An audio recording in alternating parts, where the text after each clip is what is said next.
यह कहानी है श्री विष्णु भक्त एक औरत की जो रात दिन भगवान विष्णु जी की भक्ति में डूबी रहती है। दोस्तों, आज की जो कहानी है जो बहुत ही रोचक और ज्ञानवर्धक है। उसे बूढ़ी औरत के 3 बेटे और बहुएं हैं जो बहुत ही दुष्ट हैं। सब मिलकर बूढ़ी औरत को बहुत सताते हैं, तंग करते हैं, परेशान करते हैं। इस कहानी में आप जानेंगे कि जो भी इंसान किसी भी भक्त को सताता है या उसे परेशान करता है, उसे वह क्या दंड देते हैं, क्या सजा देते हैं। इसके साथ ही आप जानेंगे कि उन 3 बहू को किस पाप के कारण कुतिया बनना पड़ा। तो यह वीडियो बहुत ही ज्ञानवर्धक और शिक्षाप्रद है। वीडियो को पूरा जरूर देखिएगा।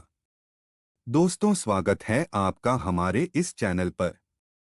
पहली बार आए हैं तो हमारे चैनल को लाइक सब्सक्राइब करें। अगर आप भी मेरे तरह भगवान श्री कृष्ण जी की सच्चे दिल से मानते हैं तो कमेंट बॉक्स में सच्ची श्रद्धा से जय श्री कृष्णा राधे राधे लिखें। मैं भगवान श्री कृष्ण जी से प्रार्थना करता हूँ कि हे प्रभु, जो भी भक्त इस वीडियो को पूरा देखेगा और कमेंट बॉक्स में जय श्री कृष्णा लिखेगा, उसके घर परिवार को सुख शांति और संपत्ति से भर देना और अपना आशीर्वाद हमेशा उसके ऊपर बनाए रखना। चलिए सुनते हैं। एक छोटा सा गाँव है मदनपुर।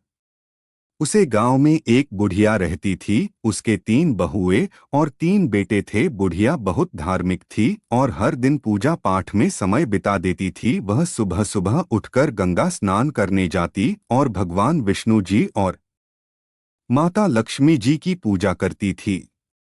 कार्तिक महीने में और विशेष रूप से स्नान और पूजा करती थी। इस दौरान वह माखन मिश्री, दही मिश्री और तुलसी के पत्तों का भोग भगवान को चढ़ाती थी और प्रसाद आस पड़ोस में बांटती थी। गांव के लोग उसकी पूजा पाठ की बहुत इज्जत करते थे। बुढ़िया माँ का यह नियम था कि कार्तिक महीने के हर दिन गंगा स्नान करें और पूजा करें। कार्तिक पूर्णिमा के दिन वह विशेष रूप से गंगा स्नान के लिए जाती और भोग बनाकर भगवान को चढ़ाती। लेकिन उसकी 3 बहू को यह सब बिल्कुल पसंद नहीं था। वह सब अक्सर उसकी आस्था का मजाक उड़ाती थी और प्रसाद खाने से मना कर देती थी। वे लोग कहती थी, इसमें तुलसी के पत्ते हैं, हम यह नहीं खा सकते, यह सब दिखावा है। यह सुनकर बुढ़िया माँ बहुत दुखी होती, लेकिन वह चुपचाप अपनी पूजा करती रहती।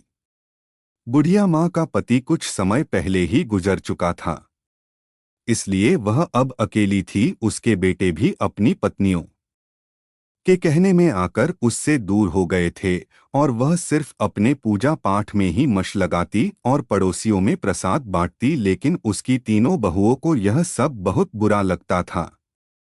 वह सोचते रहती थी, यह जब देखो तब पूजा पाठ में लगी रहती है, अनाप शनाप खर्च करती है, पंडितों को बुलाती है, दान पुण्य करती हैं। अगर यह मर जाए तो अच्छा हो, कम से कम यह खर्च बचेगा। बुढ़िया माँ ने अपने 3 बेटों को बड़े प्यार से पाला पूछा था।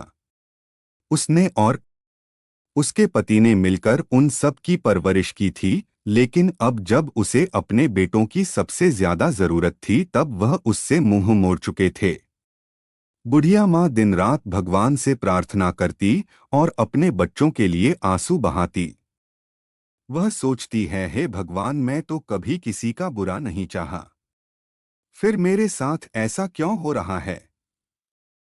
एक दिन बुढ़िया माँ अपने भगवान विष्णु जी और माता लक्ष्मी जी के सामने बैठी प्रार्थना कर रही थी। उसकी आंखों में आंसू थी और वह भगवान से कह रही थी, हे प्रभु, मुझे इस दुख से मुक्ति दिलाओ, मेरे बच्चों का भला करो और उन्हें सही रास्ता दिखाओ। इस तरह बुढ़िया माँ ने अपने पूजा पाठ और दान पुण्य के नियमों को नहीं छोड़ा। लेकिन 3 बहू ने ठान लिया था कि भी अब इस घर में नहीं रहेंगे और बंटवारा करके अलग हो जाएंगे। वे सोचती, अगर हम अलग हो जाएं तो अपनी मर्जी से रह सकेंगे और सास की पूजा पाठ से खर्चे से बच सकेंगे। 3 बहुओं ने एक दिन आपस में बात की और बंटवारे की योजना बनाई। उन्होंने अपने पतियों से कहना शुरू किया कि अब हमें अलग हो जाना चाहिए। छोटी बहू ने अपने पति से कहा, देखिए, बड़े भैया के बच्चे बड़े हो गए हैं और हमारे बच्चे छोटे हैं, हमें अभी बहुत मेहनत करनी है। बच्चों को पढ़ाना है। अगर हम अलग हो जाएंगे तो अपने बच्चों की अच्छी तरह से देखभाल कर पाएंगे। हर समय पूजा पाठ में लगी रहती है और बहुत पैसा खर्च करती है। मछली बहू ने भी अपने पति को समझाया, देखिए आप बंटवारा कर लो, हम अपनी मर्जी से रहेंगे।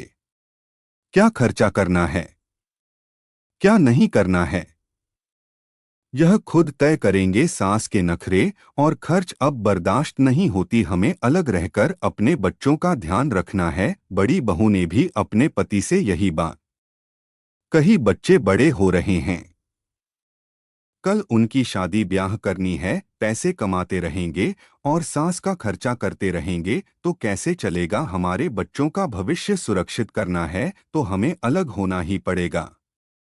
तीनों बहू ने अपने अपने पतियों को समझा बुझाकर उसके मन की बंटवारे की बात डाल दी। तीनों भाई यह बंटवारे के लिए तैयार हो गए।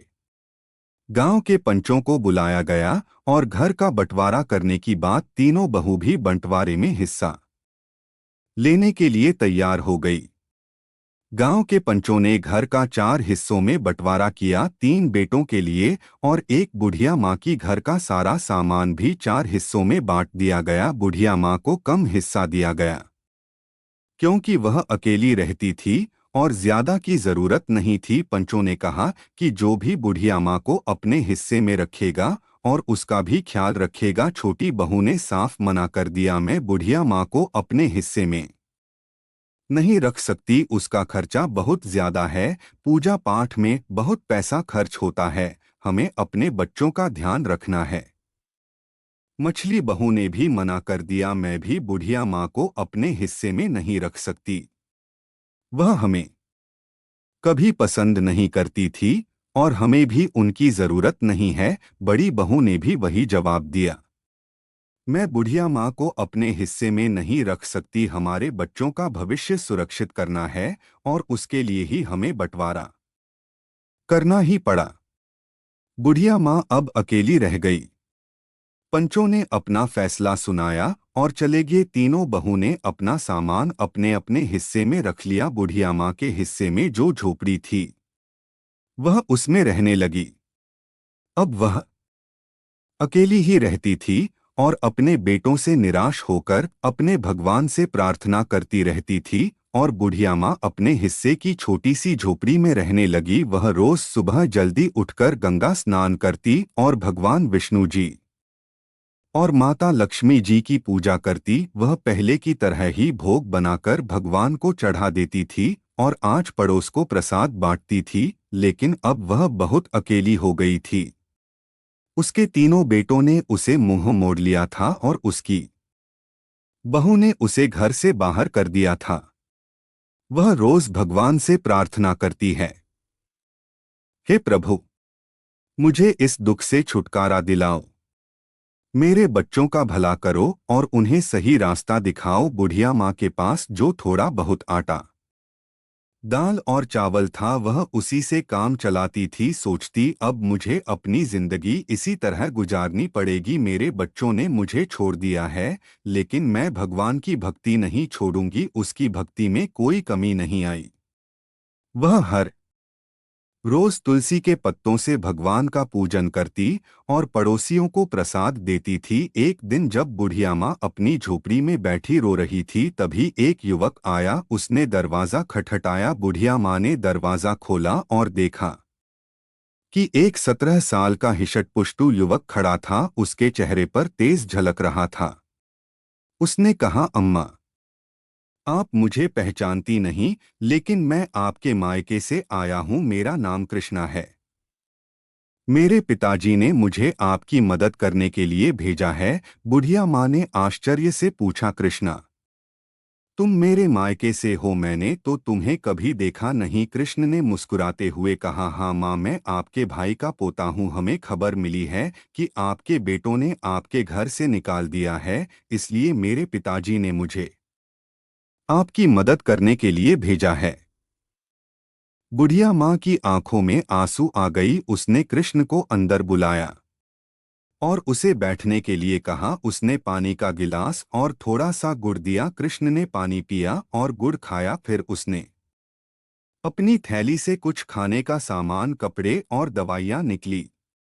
उसने कहा, अम्मा, यह सामान मैंने आपके लिए लाया हूँ, आप भूखी मत रहना, हम रोज आपको खाना भिजवा देंगे। बुढ़िया माँ ने कृष्ण को आशीर्वाद दिया और कहा, बेटा, तुम्हारा बहुत बहुत धन्यवाद। तुमने मेरे लिए जो किया है उसके लिए मैं भगवान से तुम्हारे सुख समृद्धि की प्रार्थना करूंगी। कृष्ण ने बुढ़िया माँ से विदा लिए और वापस चला गया। बुढ़िया माँ ने अपने भगवान को डोट धन्यवाद किया और सोचा, भगवान ने मेरी प्रार्थना सुन ली और मैं भूखी नहीं रहूंगी। अब बुढ़िया माँ को रोज खाना मिल जाता था। वह पहले की तरह भोग बनाकर भगवान को चढ़ा देती और पड़ोसियों को प्रसाद बांट देती, लेकिन उसकी तीन बहू को यह सब देखकर बहुत जलन होती थी। वह सब सोचती, यह बुढ़िया आखिर कहाँ से इतना खाना ला रही है, इसके पास कोई कमाने वाला भी नहीं है, फिर यह इतना तंदुरुस्त कैसे हो रही है। तीनों बहुएं बुढ़िया माँ की सेहत देखकर बहुत जलती थी। वह सोचती है कि बुढ़िया को हमने इसलिए अलग किया था ताकि वह जल्द ही भूखी प्यासी मर जाए, लेकिन यह तो और तंदुरुस्त होती जा रही है। एक दिन बहू ने फैसला किया कि वह बुढ़िया की झोपड़ी में जाकर पता लगाएंगे कि वहाँ क्या हो रहा है। अगले दिन जब बुढ़िया माँ गंगा स्नान के लिए गई हुई थी, तीनों बहुएं उनकी झोपड़ी में घुस गई। वहां उन्होंने देखा कि झोपड़ी में दाल, चावल, आटा, मसाले, सुख मेरे और कई तरह का अच्छा खाना रखा हुआ। हैरान रह गई वह, आपस में बातें करने लगी, यह बुढ़िया इतनी चालाक निकली, हमें लगता है कि यह भूखी प्यासी मर रही है, लेकिन यहाँ तो हर चीज का भंडार है। बड़ी बहू ने कहा, इसने जरूर हमारे घर से चोरी करके यह सब जमा किया है। हम काम में लगे रहते हैं और यह चोरी चोरी अपना घर भारती रहती है, और सबक सिखाना होगा। मछली बहू ने कहा, हाँ, हमें इसे मजा चखना चाहिए, देखते हैं कि इसने यहाँ क्या क्या जमा किया है। छोटी बहू ने भी सहमति जताई, सही कहा, हमें इसके खिलाफ कुछ करना होगा। तीनों बहुएं झोली भर भर कर सामान अपने घर ले जाने लगे। जैसे ही उन्होंने खाने का सामान उठाया, उन्होंने देखा कि उसमें तुलसी के पत्ते हैं। गुस्से में आकर उन्होंने तुलसी के पत्ते नाली में फेंक दिया। वह देखकर वह और भी क्रोधित हो गई और सामान उठाकर बाहर फेंकने लगी। तभी एक अजीब घटना घटी। तीनों बहू ने देखा कि उनके हाथ पैर धीरे धीरे कुत्ते के पंजों में बदलने लगे हैं। वह डर गई और चिल्लाने लगी, लेकिन कोई उनकी मदद नहीं कर पाया। कुछ ही पलों में तीनों बहुएं कुत्तियां बन गई। गांव में हड़कंप मच गया। बच्चों और पतियों ने जब यह देखा तो वह हैरान रह गए। बच्चे चिल्लाने लगे, मम्मी कुत्तियां बन गई है, पापा देखो मम्मी को क्या हो गया। तीनों बहू के पति समझ नहीं पा रहे थे कि यह कैसे हुआ। उन्होंने कोशिश की कुत्तियां को घर से बाहर भगाए, लेकिन वह घर छोड़ने को तैयार नहीं थी। वह अपनी भाषा में कुछ समझने की कोशिश कर रही थी, लेकिन कोई उनकी बात नहीं समझ पा रहा था। बच्चे रो रहे थे और पतियों को भी रोना आ रहा था। उन्होंने बच्चों को डोट संभालते हुए कहा, चलो, अब कुछ नहीं किया जा सकता, हमें माँ का इंतजार करना होगा, शायद वही कुछ हाल बता सके। गांव के लोग भी इकट्ठा हो गए और सोचने लगे कि यह अनहोनी कैसे हुई। सब ने बुढ़िया माँ की वापसी का इंतजार करने का फैसला किया। बुढ़िया माँ को अब अपने रोज के जीवन में थोड़ी राहत मिल रही थी। कृष्णा रोज खाना लाकर रख जाता था और बुढ़िया माँ भगवान का भोग लगाकर पहले की तरफ प्रसाद बनाती थी, लेकिन उसे इस बात का कोई अंदाजा नहीं था कि उसके घर में क्या हो रहा है। उसे यही लगता था कि सब कुछ पहले जैसा ही चल रहा है। इधर तीनों बहू कुतिया बनकर घर के आंगन में बैठी थी। उनके पतियों और बच्चों को घर का सारा काम करना पड़ रहा था। वह बहुत परेशान थे और अपनी माँ की वापसी का इंतजार कर रहे थे। गांव के लोग भी इस अजीब घटना से हैरान थे। हर कोई यही कहता था कि यह सब बुढ़िया माँ की भक्ति और उसकी तपस्या का फल है। एक दिन गांव के कुछ लोगों ने बुढ़िया माँ को गंगा स्नान के लिए जाते देखा। उन्होंने सोचा कि अब उसे सारी बात बतानी चाहिए। वह उसके पास गए और बोले, मैया, तुम्हारे घर में कुछ अजीब हो रहा है। तुम्हारी तीनों बहुएं कुत्तियां बन गई है। बुढ़िया माँ को यह सुनकर बहुत आश्चर्य हुआ। उसने सोचा कि यह कैसे संभव हो सकता है। उसने तुरंत गंगा स्नान किया और घर की ओर लौट पड़ी। उसके दिल में बहुत सारी आशंकाएं थी। उसने भगवान से प्रार्थना की, हे प्रभु, मेरे घर की रक्षा करना और मेरे बच्चों को सही रास्ता दिखाना। जब बुढ़िया माँ घर पहुंची तो उसने देखा कि गांव के लोग उसके घर के सामने इकट्ठा थे। उसने पूछा, क्या हुआ, यहाँ इतनी भीड़ क्यों लगी है? गांव वालों ने उसे सारी घटना बताइए। बुढ़िया माँ ने अपने बेटों को बुलाया और पूछा, यह सब कैसे हुआ? तुम लोगों ने क्या किया? बेटों ने रोते हुए अपने मन को सारी कहानी सुनाई। उन्होंने कहा, माँ, हमसे बहुत बड़ी गलती हो गई। हमारी पत्नियों ने तुम्हारे सामान को नाली में फेंक दिया था और इस समय कुत्तियां बन गई। अब हमें नहीं पता कि उन्हें कैसे ठीक करें। बुढ़िया माँ ने अपने बेटों को दिलासा दिलाया और कहा, भगवान सिर्फ ठीक करेंगे, तुम लोग घबराओ मत। बुढ़िया माँ ने अपने भगवान से प्रार्थना की और उनसे समाधान मांगा। उसने सोचा कि शायद किसी साधु बाबा के पास इसका समाधान हो सकता है। इस समय एक साधु बाबा गांव में आए। बुढ़िया माँ ने उन्हें अपने घर बुलाया और सारा हाल बताया।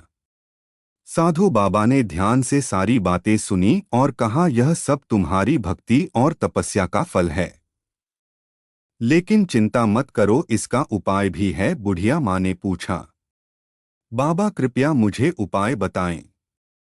मैं अपने बच्चों को इस हालत में नहीं देख सकती। साधु बाबा ने कहा, तुम्हें कार्तिक महीने में विशेष पूजा करनी होगी। तुम्हें स्नान के पानी से तुम्हारी बहू को नहलाना होगा और ब्राह्मणों को भोजन कराकर उनके झूठे भोजन को बहू को खिलाया होगा।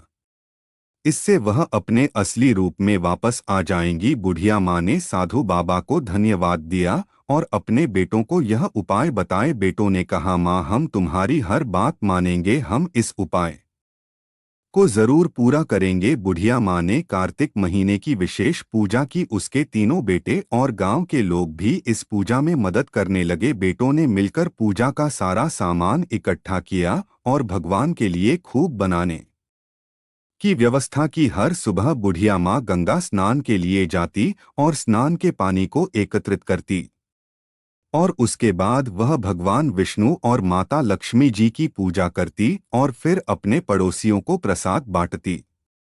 इस बीच तीनों बहुएं अभी भी कुत्तिया के रूप में घर के आंगन में बैठी रहती। उनके पतियों और बच्चों को घर का सारा काम करना पड़ता था।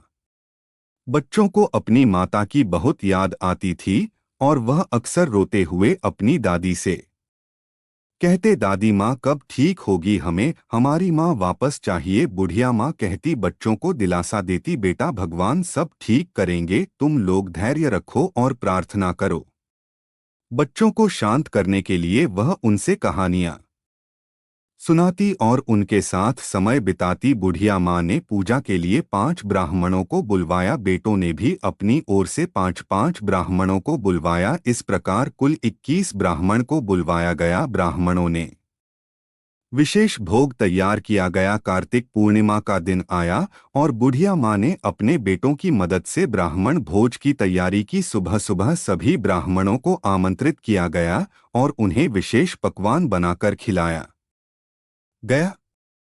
ब्राह्मण भोज के बाद बुढ़िया माँ ने सभी ब्राह्मणों के पैर छुए और भगवान से प्रार्थना की, है प्रभु, मेरी बहू को उनके पूर्व रूप में वापस लाओ। मेरे कार्तिक स्नान पूजा का फल उन्हें मिले। ब्राह्मणों ने तृप्त होकर भोजन किया। बुढ़िया माँ को आशीर्वाद दिया। उन्होंने कहा, तुम्हारी पूजा और तपस्या सफल होगी। भगवान तुम्हारी प्रार्थना अवश्य सुनेंगे। ब्राह्मण भोज के बाद बुढ़िया माँ ने तीनों बहू को बुलाया। तीनों कुतिया भगवान के भोग के झूठे भोजन को बड़े प्रेम से खाने लगी। बुढ़िया माँ ने उनके ऊपर गंगाजल छिड़कते और उन्हें स्नान के पानी से नहलाया। जैसे ही गंगाजल और स्नान का पानी अपनी बहू के ऊपर छिड़का गया, एक चमत्कार हुआ। धीरे धीरे तीनों बहुएं अपने असली रूप में वापस आने लगी। उनके चेहरे पर पश्चाताप के आंसू थे और वह अपनी सास के पैरों में गिरकर रोने लगी। तीनों बहुएं कहने लगी, माँ, हमें माफ कर दो।